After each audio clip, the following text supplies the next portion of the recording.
Hello and welcome back. Today we've got another £500 of £2 coins we're going to be hunting through, looking for commemoratives, ones with more than face value, but ideally new ones for the book. It's getting a bit tough now because we've got lots of the easy ones, it's just tricky ones left. We need the Commonwealth Games, Northern Ireland and England. They are two commemoratives still missing. The Olympic Beijing handover as well. I'm kind of hoping we tick off Northern Ireland before we tick off this one. If we tick off the hardest one, then the rest of them seem like they're more feasible to get. And then the Navy Centenary of the Flag Era. Of course, if this is just the last one left, it's just a variant of the first one that I, for some reason, have always included in these books, and we will skip over if we don't find it. Last page has got the last two on it. So we'll see if today is our lucky day we tick off one of the last few coins we need.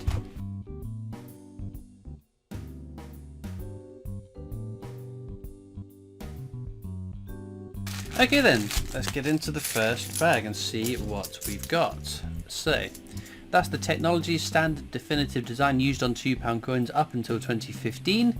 Some of the years are lower minted than others, but not desirable enough that I look out for and keep any of them. What we want to see is a commemorative. Oh, there's a couple. So we've got Shakespeare's comedies, the rarest of the three Shakespeares. As it's from 2016, we check the edge inscription, all the world's a stage. Yep. 2016 seems to have been a bad year for the Royal Winter Edge inscription, so I always double check. And then this is going to be something as well. Charles Dickens. So we have a Charles versus Charles counter, seeing Charles Dickens versus Charles Darwin, which one we find the most of by the end of the book, or how much of a lead one has over the other by the end of the book. But we have had some exciting stuff. We know a bit more about the in the new year, what's going to be happening at the Royal Mint experience in terms of getting the Strike Your Owns. Gunpowder plot there, another fairly common coin. So I go down to the Royal Mint experience every time they change the Strike Your Own. I haven't missed one since Frankenstein back in October 2018. I have a great time every time I go down, and I can't wait to get down in the new year. But the first Strike Your Own for 2025 is going to be the new definitive £2 coin, which I'm really excited for. It's a really nice design. I am partial to a £2 coin as well myself, so quite happy about that. And it's interesting because it's not one we've been able to find in circulation yet, or will be able to find in circulation. Most of the other denominations have been minted with circulation, with the exception of the £2 and the 2p coin. So it is quite exciting that we could potentially get, well, we can get our hands on one of those, and I can add it to my collection. Obviously it's in the annual sets, and they will be coming out fairly soon as well. But the tour is going to be slightly different, and I voiced my opinions on what I think is going to be different and why. I think because it's a guided exhibition tour. Now, the exhibition is normally the part of the Royal Mint experience where you do the tour and then you're left there to wander around and have a look yourself. So they're actually, I think the guided part of that tour is going to be in that room rather than the rest of the Royal Mint tour. We've got a 2016 dated something here, Jodie Clark's fifth and final portrait of the Queen. I reckon that'll be a Britannia. Certainly is. This became the definitive design after technologies. Been minted in a few years for circulation, but it's 2015 and 16 we tend to find, 15 being the rarer ones, but the other ones seem to be stuck at the Royal Mint waiting to come out into change. We've got the Act of Union there, another fairly common coin. No, check for the rotation error on that one. Of course, at the end of the video, as usual, I will whiz through all the coins, the commemoratives and the definitives, looking for rotation errors, edge inscription errors, double die errors, just in case we come across an exciting error coin.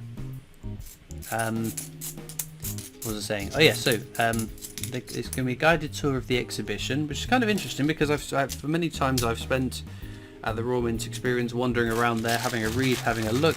It'd be really interesting to see what parts of that exhibition that the guided tours I don't know, spend more time on, or what pieces they're going to feature in that. We've got the Army Centenary there, no rotation error. For King and Country is the correct edge inscription, so that's a fairly common coin. But no, I'm hoping it sheds a bit more light on some of the interesting pieces in there that maybe I haven't appreciated as much as before. Now you can do there is a strike your own element to the tour, obviously, because we know what the strike your own is going to be. Oh, another Shakespeare's comedies there. Very nice. All the World's a Stage. Doubling up on that one. But no, I think what is happening is, because we've known that at the end of this year, the Royal Mint's going to stop making coins for countries around the world, which I think is a real shame. It's great. Oh, Brunel's portrait there. Very nice, but very common. It's great that the Royal Mint itself export their knowledge and their expertise, and it's a great bit of political soft power in the world that all these countries come to get. All these countries use the Royal Mint to make their coins. Chance to be the Royal Mint called themselves for a long time the world's leading export mint. No rotation error on that. Active union. So yeah, my thoughts on that aren't particularly positive. I think I get that they're making a loss and whatever, but sometimes the loss is just the cost of the business of having that prestige and that potentially world-beating expertise. And once you down-tool some of this, because also it seems the Royal Mint are going to be moving away from producing lots of their own bits and pieces. There was talk about them importing blanks from other countries, and again it sort of makes you reliant on other countries and nations in a time where we're trying to decouple and be a bit more self-sustaining. We've got the gunpowder plot there, Guy Fawkes. Oops, pop it there with the other one we found. So yes, I think there's going to be big changes in what was the coin press room, where they used to mint all of those UK circulating and world circulating coins as well. The rumour I read was that they're going to be making more of the commemorative coins in that room. So thankfully we should still see lots of coins being produced in there. Oh, we've got St Paul's Cathedral. Very nice. Very common. It gives me hope as well that potentially, now I went onto a VIP tour once at the Royal Mint, and part of that you got taken into the commemorative coin part of the Royal Mint, and you got to see what they were striking. Now they tend to strike the brilliant and circulated silvers and golds and whatever prior to the launch, so that when the coins launch on the website and you're able to purchase them, you can buy them and they can be dispatched quite immediately. Brunel's achievements. Arches at Paddington Station there. So maybe when we're on our standard Royal Mint tours, another VE Day anniversary. Did we check the other one for a rotation error? I forget. Let's just be sure. Nope, sadly not. So because they strike those coins in advance, maybe those eagle-eyed among us on the tour will get to see some designs before they are publicly made available to see. Because when I went to the Royal Mint and did the VIP tour, I saw it was just on a machine that was, I think, making the dies, the design for the T-Rex 50p months before it came out, which is quite exciting. Obviously you signed an NDA and you can't disclose that. Another gunpowder plot. But no, again, it's another plus point to go into the Royal Mint experience. We might see some top secret information. Anyway, we have got Lord Kitchener there. We'll check for the mule error.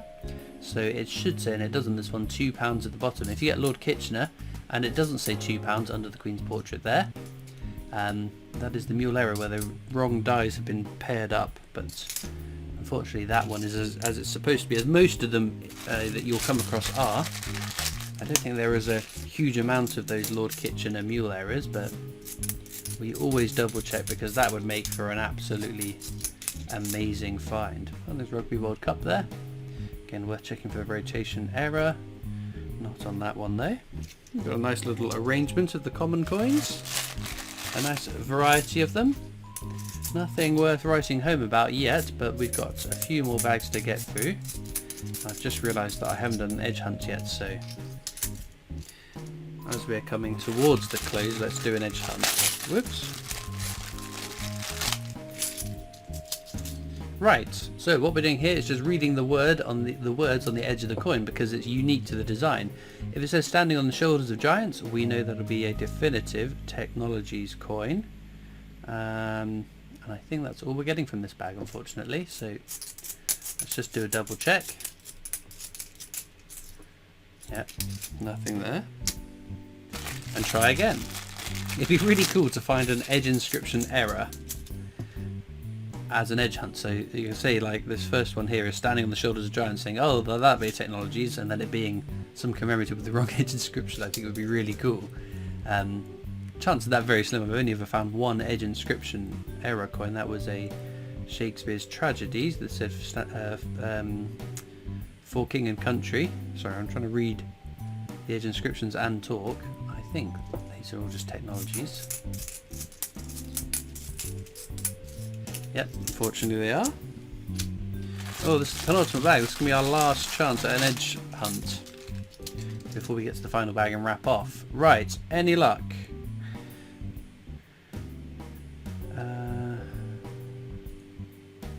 Oh, there we go. This one here. It says nursing. 150 years of nursing will be Florence Nightingale. There we go.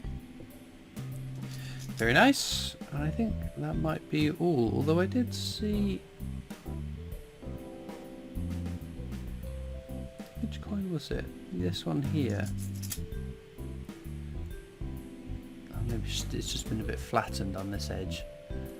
I thought maybe that might be an exciting, like maybe partial collar error, but no, I think it's just the way the light was hitting it, maybe on a bit of a flattened side.